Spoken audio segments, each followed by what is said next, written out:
2021 சட்டப்பேரவை தேர்தலில் அதிமுக வசமாக்கிய கடையநல்லூர் தொகுதி நிலவரம் என்ன, தொகுதி மக்களோட எதிர்பார்ப்புகள் என்னன்னு விரிவாக தற்போது பார்க்கலாம். மக்களே, உங்க தொகுதி பத்தி கொஞ்சம் தெரிஞ்சுக்கோங்க.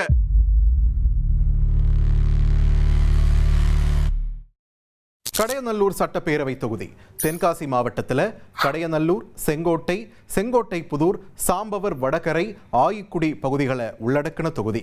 மேற்கு தொடர்ச்சி மலையை ஒட்டிய பகுதியில் விவசாயமே மக்களோட பிரதான தொழிலாக இருக்கு.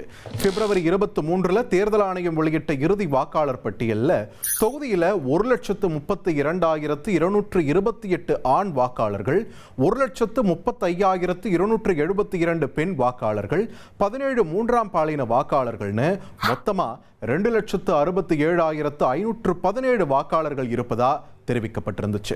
தொகுதியில் 1967 இருந்து இதுவரைக்கும் நடந்த தேர்தல்களில் அதிகபட்சமாக அதிமுக 6 முறை வெற்றியை வசமாக்கியிருக்காங்க. திமுக 3 முறை ஜெயிச்சிருக்காங்க. சுயேட்சை 2 முறையும், காங்கிரஸ், இந்திய யூனியன் முஸ்லீம் லீக் தலா 1 முறையும் தொகுதியை வசமாக்கியிருக்காங்க. தொகுதியில் கடந்த 2021 சட்டப்பேரவை தேர்தலில் அதிமுக வேட்பாளராக களமிறங்கிய கிருஷ்ணமுரளி 88,474 வாக்குகளை பெற்று வெற்றியை வசமாக்கினார். அவருக்கு எதிராக திமுக கூட்டணியில் போட்டியிட்ட இந்திய யூனியன் முஸ்லீம் லீக் கட்சி வேட்பாளர் முகமது அபுபக்கர் 64,125 வாக்குகளை பெற்று தோற்றார். தொகுதியில் அமமுக வேட்பாளர் ஐயா துரைபாண்டியன் 34,216 வாக்குகளை பிரிச்சிருந்தார். தொகுதியில் 24,349 வாக்குகள் வித்தியாசத்தில் அதிமுக வெற்றியை வசமாக்கியிருந்தாங்க. இப்போ தேர்தல் நெருங்க கடையநல்லூர் தொகுதி மக்களோட எதிர்பார்ப்புகள் என்னவா இருக்குன்னு கேட்கலாம்.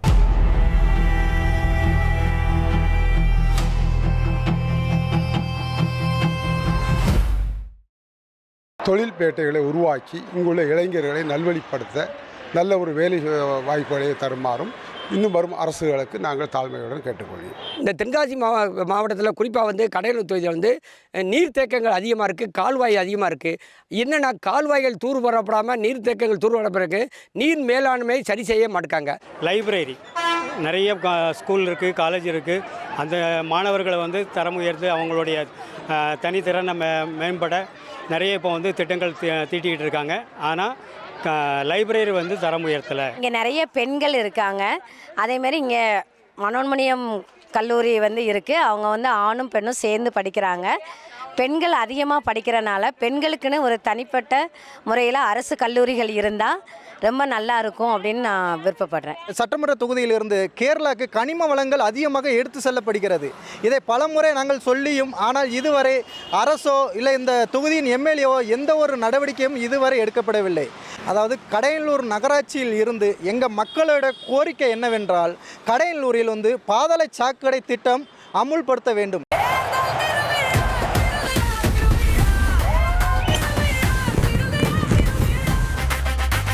வீட்டோட மாப்பிள்ளை தினமும் இரவு 8 மணிக்கு காண தவறாதீர்கள்.